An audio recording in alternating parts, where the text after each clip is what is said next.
Մեզ և ձեզ մեծ ավետիս Քրիստոս հարյավի մեռելոց Օրհնյալ է հարությունը Քրիստոսի Մեզ և ձեզ մեծ ավետիս Քրիստոս հարյավի մեռելոց Օրհնյալ է հարությունը Քրիստոսի Մեզ և ձեզ մեծ ավետիս Քրիստոս հարյավի մեռելոց Օրհնյալ է հարությունը Քրիստոսի Ամեն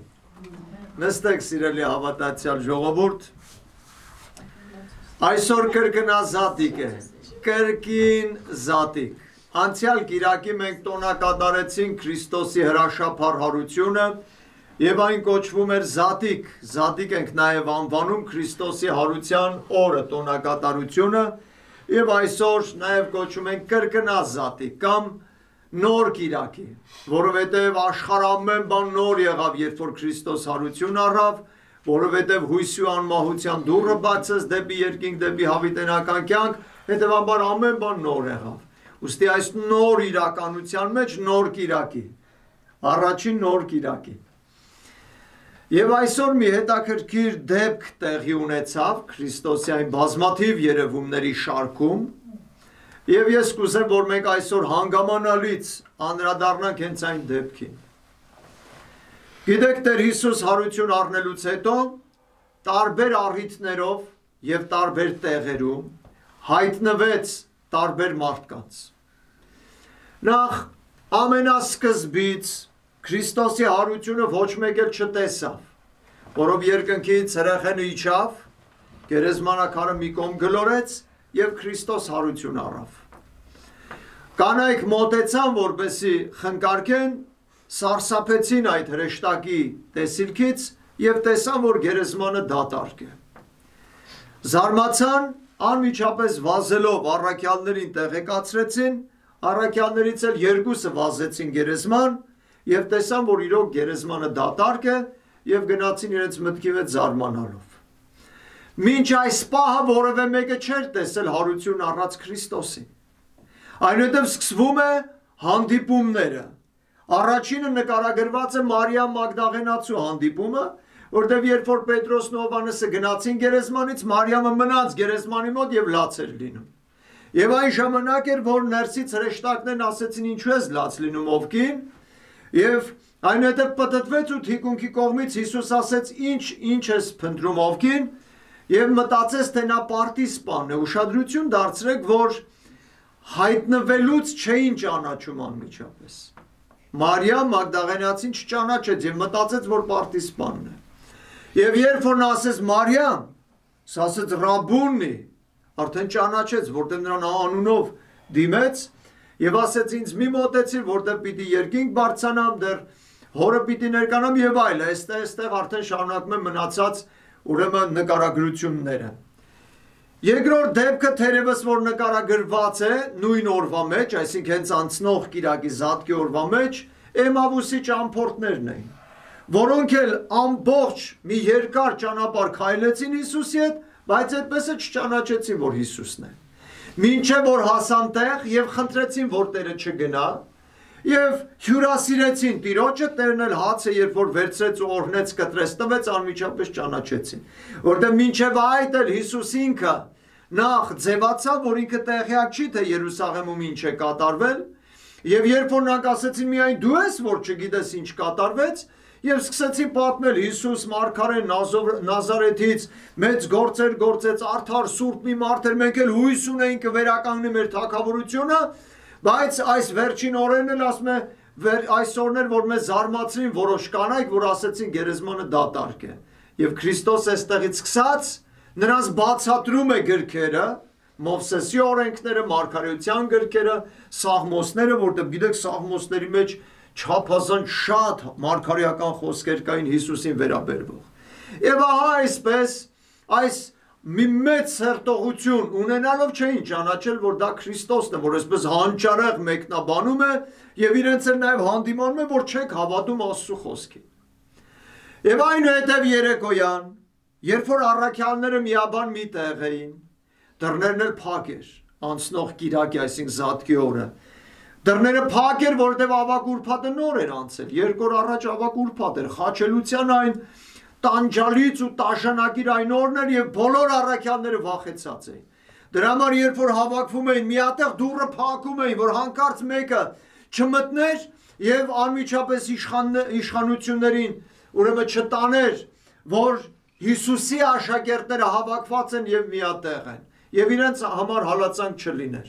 Դրա համար վախից դուռը փակ էր, բայց փակ դռներից այս կողմ հայտնվեց Հիսուս,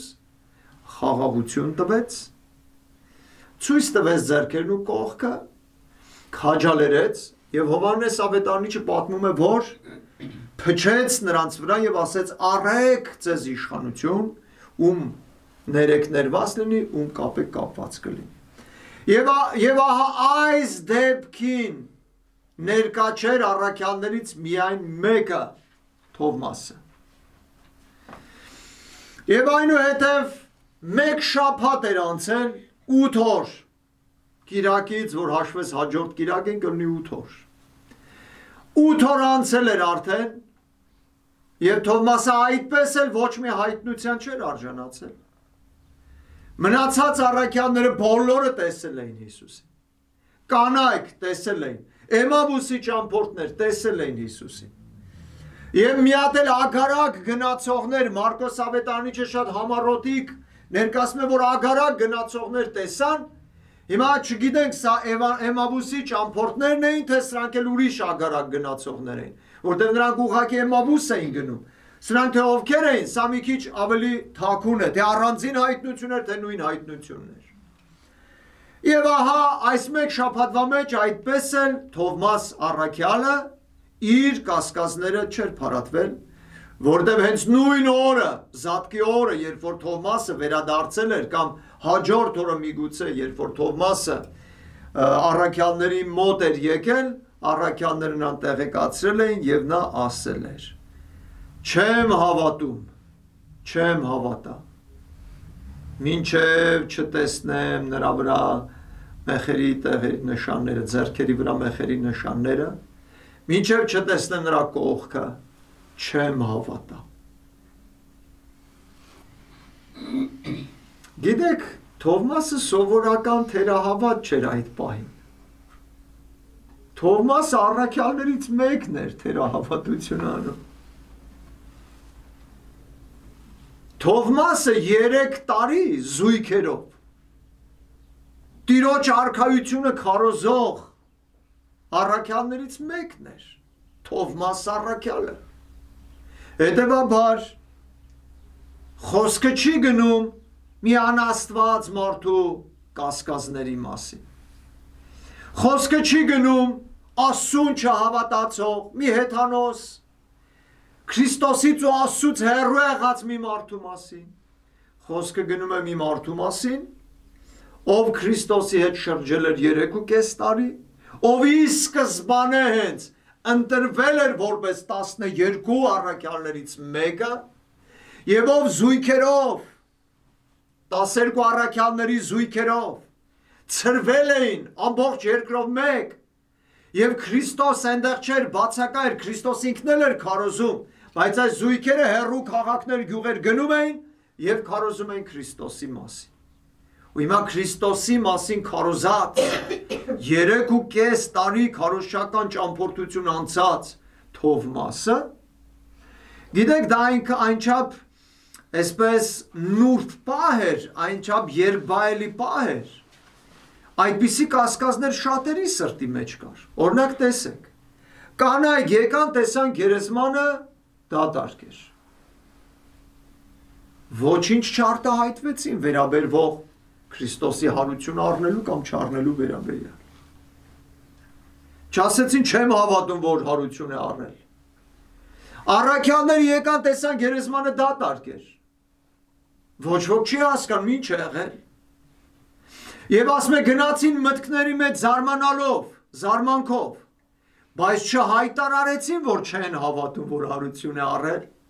քանի որ տեսան դատարկ գերեզմանը։ Ինձ թվում է, որ Թովմասի համար էլ դժվար չէր գնալ դատարկ գերեզմանը տեսնել։ Տեսեք, որ առաքյալները, երբ որ կանայք եկան եւ տեղեկացրին, որ գերեզմանը դատարկ է, ասում է ճամարտակություն թվաց նրանց ականջին, շաղփաղփություն գրափարով ասում է։ Այսինքն անիմաստ խոսակցություն։ Մինչև իրենք էլ վազան և տեսան գերեզմանը դատարկ է։ Տեսնում եք իրենք էլ ունեն կասկածներ, բայց ոչ մեկի մոտ այսպես չի հայտարարվում։ Չեմ հավատա, քանի չտեսնեմ։ Գիտեք, Թովմասը երևի դեպքերը իր բնական ունով զարգանում էր։ Սկզբնական որևէ մեկը չէր տեսել, միայն դատարկ գերեզմանն էին տեսել։ Կանայք էլ չէին տեսել, առաքյալներն էլ չէին տեսել, հետևաբար վերլուծում էին դատարկ գերեզմանը և այս ընթացքում նույն օրվա մեջ Մարիամ Մագդաղենացին տեսնում են գերեզմանի կողքը։ Առաքյալներն էլ տեսնում են նույն երեկոյան, Էմավուսի ճամփորդները տեսնում են ճանապարհին իրենց հետ քայլելիս, և սրանք բոլորը հավաքվում են միատեղ և ուրախանում և ցնծում են, որտեղ արդեն ոչ միայն գերեզմանն էր դատարկ, այլ նաև Մարիամ Մագդաղենացին էր տեսել, Էմավուսի երկու ճամփորդներն էին տեսել առնվազն, և ամբողջ 10 առաքյալները, որ միաբան հավաքված էին, Հիսուս հայտնվել էր և նույնիսկ իրենց շնորհք էր տվել, ասելով առեք Սուրբ Հոգին, ումը ներեք ներված կլինի, ումը կապեք կապված կլինի։ Այսինքն այստեղ մի ամբողջ բուռն ընթացքից դուրս էր մնացել Թովմասը, իսկ Թովմասը շատ քաջ առաքյալներից մեկն էր։ Նա ամենտեղ գնում էր և անվախ առաքյալներից մեկն էր։ Եվ Թովմասի համար մի տեսակ անհասկանալի էր իր դուրս մնալը այսպիսի բուռն իրականություններից, և նա հայտարարել էր, որ չի հավատա, եթե չտեսնի ու մեխերի տեղը մատերը չդրի։ Հիմա եկեք հետևյալը քննարկենք Թովմասի անձի մեջ, սիրելի հավատացյալ ժողովուրդ։ Կասկած, հաստատում և դավանություն։ Թովմասը կասկածեց, նույնիսկ հայտարարեց, որ չի հավատա, եթե չտեսնի մատերը չդնի։ Հաստատում, որտեղ 8 օր հետո Թովմասն էլ առաքյալների հետ էր, երբ որ Հիսուս հայտնվեց, և հատկապես իր դեմքով բոլորին հանդիմանեց, ասելով արի քո մատերը դիր մեխերի տեղը, մատդ մտցրու կողքս, անհավատ մի եղիր, այլ հավատացյալ, մի թերամտիր, այլ հավատա։ Եվ փաստորեն հաստատում, և գիտեք, ինչ ասեց Թովմասը, երբ որ այս դեպքը տեղի ունեցավ, հենց այսօր կրկնազատկի օրը, ասեց իմ Տեր և իմ Աստված։ Ուրիշ ոչ մեկը այդ հայտնության ժամանակ այդպիսի դավանությամբ չդավանեց։ Բոլորն էլ տեսան, ուրախացան, բոլորն էլ ընդունում էին անշուշտ Տիրոջ և Աստծուն, բայց այս Թովմասն էր, որ դավանեց իմ Տեր և իմ Աստված, ասեց Հիսուսի։ Դրա համար այս 3 կետերը՝ կասկած, հաստատում և դավանություն։ Սիրելի հավատացյալ ժողովուրդ, կասկածը մեզ հետ է ողջ կյանքում։ Չկա մարդ, որ իր մտքի մեջ կասկած չունենա։ Երբ որ մենք սրտանց հավատում ենք ասում, որ կա Աստված, շատ լավ է, բայց Աստծու լինելիությունից բացի ուրիշ շատ հարցեր կան։ Թովմասը չէր կասկածում, որ կա Աստված, նա այդպիսի բան չասեց երբեք, հավատում էր, որ կա Աստված, բայց Թովմասը կասկածեց, որ Հիսուս հարություն է առել գերեզմանից։ Հետագայում Պողոս առաքյալը պիտի ասեր, եթե Քրիստոս գերեզմանից հարություն չի առել, ուրեմն մեր ամբողջ հավատքը դատարկ է։ Այսինքն Քրիստոսի հարությունը հավատքի մեջ այդչափ աննշան մի բան չէր, որ կարելի լիներ հավատալ կամ կարելի լիներ չհավատալ։ Պիտի անկեղծ քններ, փնտրեր և դիրքորոշվեր։ Կարող էր չհավատալ, այո, կարող էր չհավատալ։ Բավոց 3.5 տարի Հիսուսի հետևից շրջեց։ Հիսուսին քարոզեց տասնյակ, հարյուրավոր, միգուցե հազարավոր մարդկանց։ Հետո ինքը եկավ հարության հրաշքին դեմ առավ։ Եվ ինքը առաքյալների մեջ չէր, որ մյուսները ներկայությունը վայելեցին։ Ինքը չհավատար, այո հայտարարեց։ Դատար գերեզմանը 1, կանայք 2, Սեմավուսի ճամփորդները 3, 10 առաքյալները 4։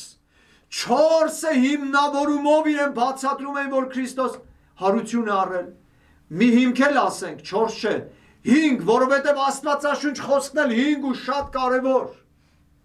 Չէ որ նրանք Աստծո հավատացողներն են, իսկ Աստծո խոսքի մեջ վաղուց գրված էր, որ պիտի ծեծվեր, պիտի խաչվեր, պիտի հարություն առներ։ Սաղմոսների մեջ ասում է ձեռքերս ու ոտքերս ծակեցին։ Շների ոհմակը շուրջս պատեց, բազմաթիվ մարգարեություններ կատարվեցին։ Եվ ինքն էր հենց ուսանողը, ինքն էր հենց փնտրողը, եւ ինքն էր հենց խաչի կողքը կանգնածը, որ այդ ամեն բաները փաստորեն կատարվում էին եւ իր աչքերի առաջ։ Եվ ինքը դրա շարունակությունը չհավատաց։ Որովհետև Թովմասի միջոցով Աստված մեզ ուզեց հասկացնել, սիրելի հավատացյալ ժողովուրդ, որ մեր հավատքի կյանքի ամբողջ ընթացքում մինչև մեր վերջի շունչը կասկածը մեզ հետ է լինելու։ Տարբեր առիթների, հարցերի, խնդիրների վերաբերյալ կասկածին մենք անպայման պիտի պատասխան տանք։ Կասկածով մենք պիտի փնտրենք ու գտնենք։ Կասկածով մենք պիտի բախենք ու բացվի մեր առաջ։ Կասկածը մի ունակություն է մարդու մեջ, որ իծնե է գալիս։ Եթե կասկածը ձեզ մի քիչ ուրիշ տեսակետից բացատրեմ, ապա գիտական տեսակետից պետք է բացատրել։ Գիտեք, որ գիտությանը առաջ տեղաշարժողը կասկածն է։ Օրինակ տեսեք, գերձայնային ինքնաթիռներ մարդիկ ստեղծեցին, բայց գիտեք, մինչև ինքնաթիռը ստեղծելը համարում էին, որ ձայնի արագությունից եկող հնարավոր չի անցնել։ Կա այսպես մոտեցում։ Կասկածը դրվում է այդ մոտեցման առաջ, ով է ասում, որ հնարավոր չի անցնել։ Միգուցե հնարավոր է։ Ուրեմն փնտրենք հնարքը եւ փնտրում ու գտնում են հնարավոր է։ Կամ դրանից ավելի առաջ մարդը չի կարող թռնել։ Աստված այդպես է մարդուն ստեղծել, չի կարող թռչել։ Թռչունը թռչում է եւ շատ լավ։ Մարդը չի կարող թռչել։ Հիմա տեսեք, մարդը կասկած է առաջ դնում, ով է ասում, որ չի կարող թռչել։ Իսկ կարող է մարդը ամպերի վրայով կարող է թռչել, գնալ իջնել երկրագնդի մյուս կողմը։ Դուք պատկերացեք այդ սերունդի մարդկանց մեջ, երբ որ մեկը ասեր, որ հնարավոր է այստեղից թռչել օվկիանոսից են կողմ իջնել մի քանի ժամվա մեջ։ Շատ անհավատալի բան էր, որտեվ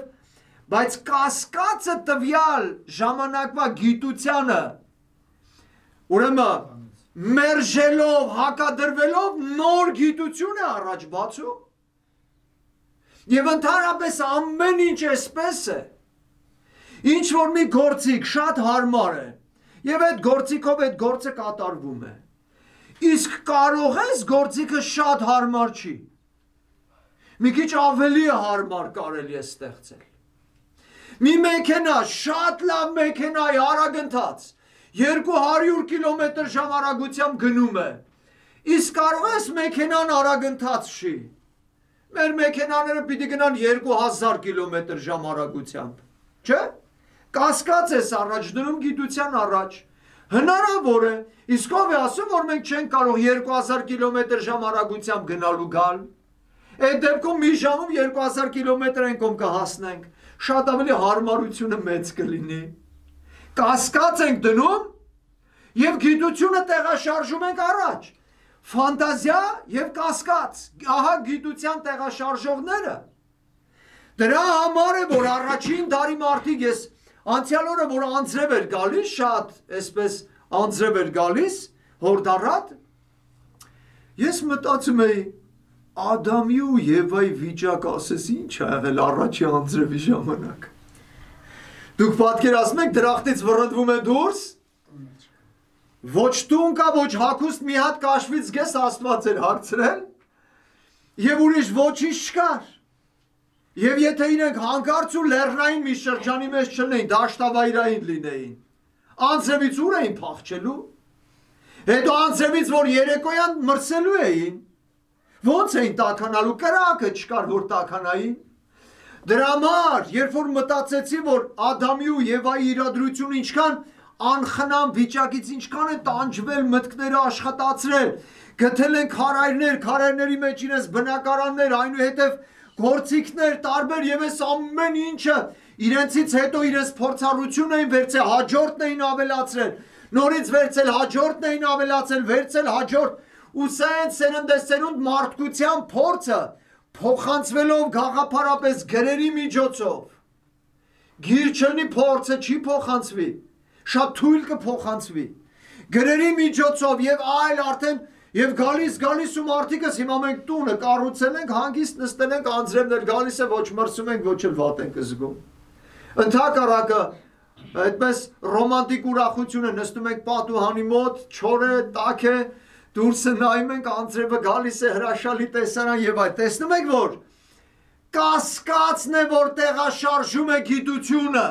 եւ գիտությունը գնալով մեզ ավելի հարմար իրականությունները մեջտեղ դնում։ Դրա համար այո բանական էակը օժտված է կասկածով, բանականության, գիտության առաջընթացը լինում է կասկածով։ Դրա համար մի զարմացեք սիրելի հավատացյալ ժողովուրդ, որ հոգևոր դաշտի մեջ էլ աստվածպաշտության դաշտի մեջ էլ նա կարտահայտվի։ Բայց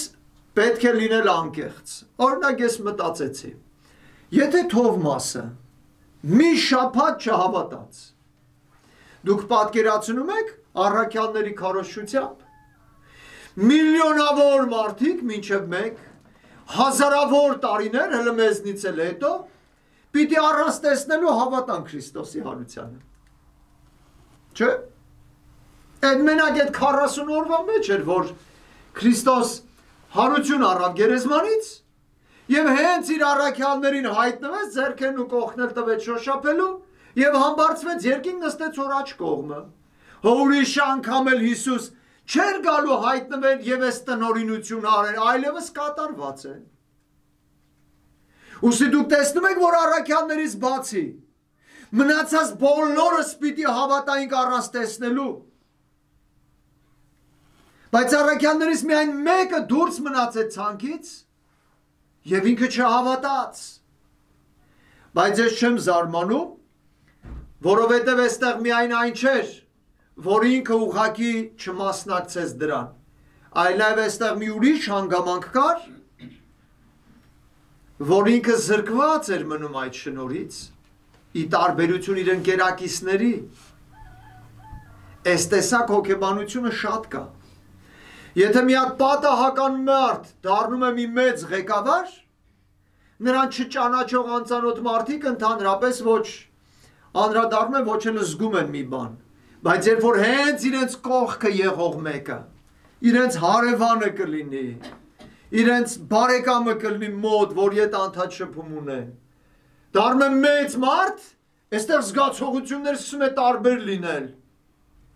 Այստեղ մտածում եմ, որ իրենք էլ կարող է լինել տենց մեծ մարդ եւ այլը։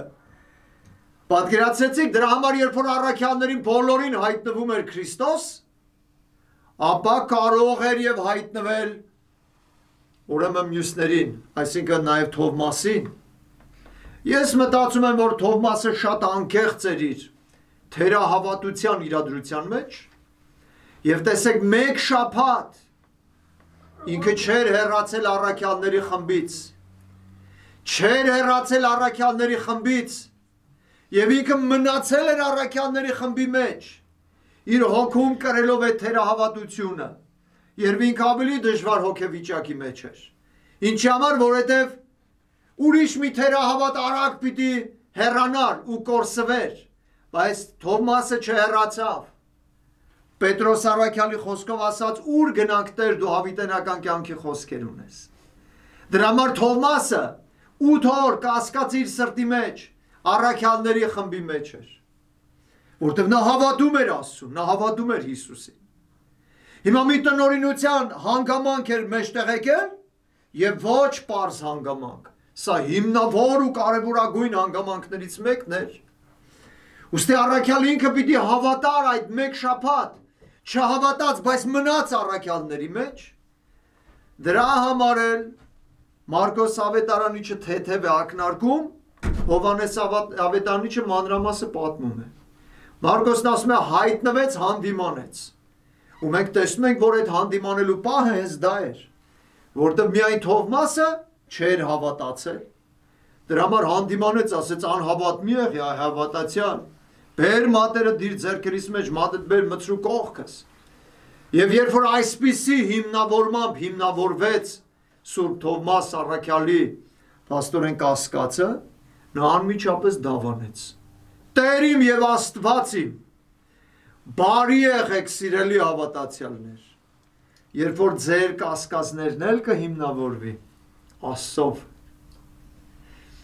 Իմ հետ բազմաթիվ դեպքեր են այդպես եղել։ Երբ որ մի բան կասկածելով, սենց մի ուրիշ տեսակ անհանգստությունով, հետո եկել անցելա, մի տեսակ անմոթով ես մնացել տիրոջն եմ, որ են գլխից չէիր վստահ, որը տեցեր, մեղակ ես Տեր, մեղակ, թերահավատ ենք, անհավատ ենք, մեղակ ես Տեր, աղաչում ենք քո շնորհը հաստատ պահի մերսը, այսինքն իմ Տեր եւ իմ Աստված, սրտանց պետք է դավանել փառքերի Տիրոջը։ Դրա համար սիրելի հավատացյալ ժողովուրդ, ես կարծում եմ, որ այսօրվա պատգամը այն չի, որ հավատացյալ մարդու մտքի մեջ կասկած չի կարող լինել։ Այլ այսօրվա պատգամը նա է, որ ամեն մարդու մտքի մեջ կարող է կասկած լինել։ Ուստի այն կասկածների մեջ դեպի Աստված անկեղծ փնտրտուքով եւ Աստծո շնորհից չհեռանալով, Աստծո ծառաներից ու զավակներից չհեռանալով, անպայմանորեն փնտրողը գտնելու է, բախողի առաջ բացվելու է եւ անպայմանորեն Աստվածային շնորհը հասնելու է տվյալ մարդուն, ինչպես որ հասավ Սուրբ Թովմաս առաքյալին։ Եվ հասնելուց հետո երախտապարտ եւ շնորհակալ հոգով պիտի ասենք. Իմ Տեր եւ իմ Աստված։ Ուստի այսօրվա պատգամն է մեր շրթների հոգու դավանությունը մեր Տիրոջը ընծայենք։ Իմ Տեր եւ իմ Աստված։ Իդեպ ասեմ, մի աղանդավորի հանդիպեցի տարիներ առաջ, Եհովայի վկա աղանդավոր էր, եւ ասեցի Աստվածաշնչում գրված է, տեսնում ես, Թովմասն ասեց իմ Տեր եւ իմ Աստված։ Հիսուսին էր ասում։ Հիմա ասի դու կասես, զարմացավ, անակնկալի եկավ։ Իր աղանդի մեջ այդ մասին չէին խոսել երբեք, չասեց, ասեցի ուրեմն դու առաքյալների հավատքի հետևորդ չես, դու Աստծո խոսքով չես ընթանում, ուստի մի կեղծի թե ամեն բան Աստվածաշնչով ես անում, սուտ ես ասում, դրա համար մենք դավանում ենք, ասում ենք իմ Տեր եւ իմ Աստված, մեզ եւ ձեզ մեծավետիս Քրիստոս հարյավի մեռելոց, օրհնյալ է հարություն Քրիստոսի։ Եվ դուր մեզ համարձակած ձայն բարբարով բանալս բերանս մեր կարդալս քեզ երկնավորդ հայր երկել եւ